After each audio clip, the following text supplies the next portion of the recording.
doko me a me kasa yi said ya wonem ene Wagara hene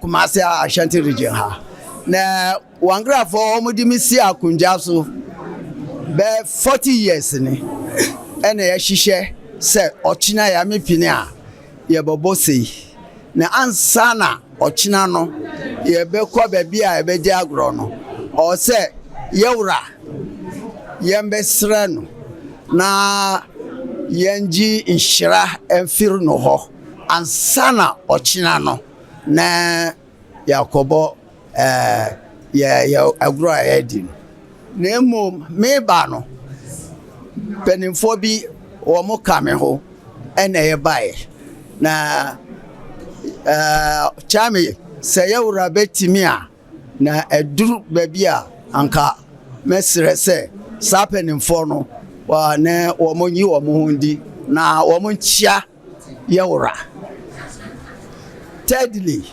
ye ba no ye kita yensa doko case enum ena nsio susu case enum ena ye kita yensa 1000 se ye be ma yewra ye ba ya mane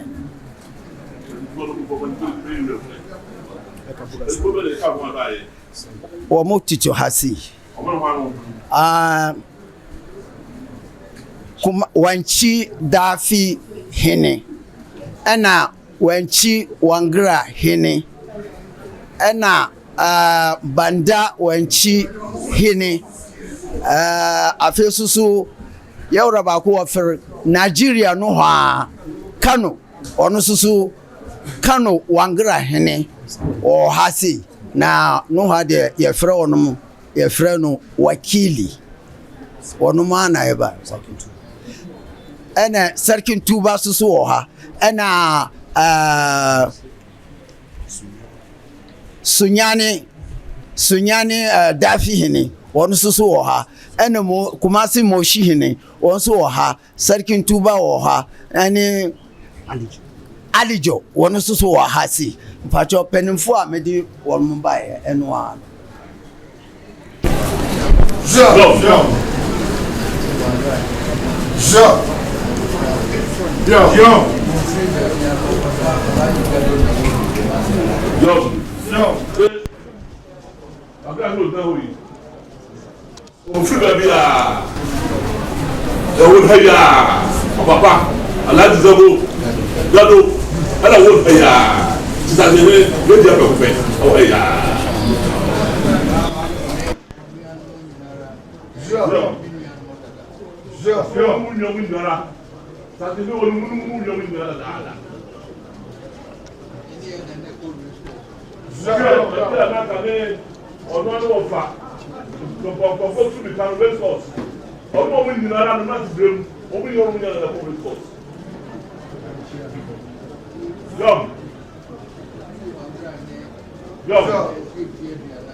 Oh, what is your Janaya? Amano, I think I'm really Amano. Yeah.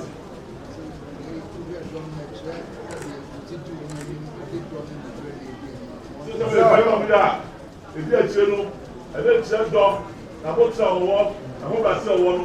Only when you are, I don't know, and then we have a couple of business. How are you going to show the food? Young.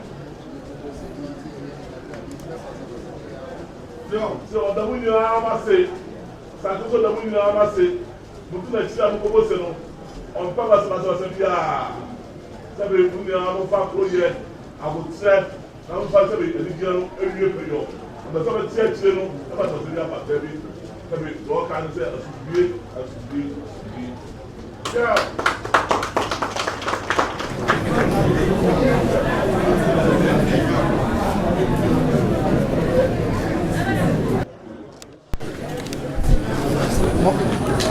Mosi in Kumasi.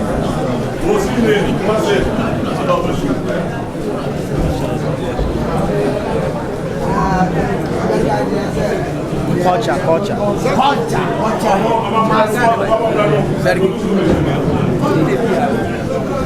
Serki Alaji should I kill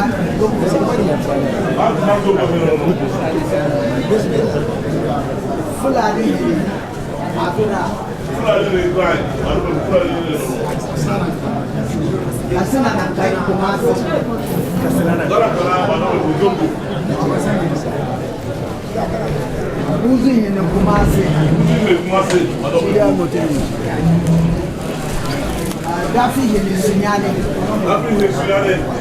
Bari sundown. Sundown, bari Kumasi. Logomba ni Agra.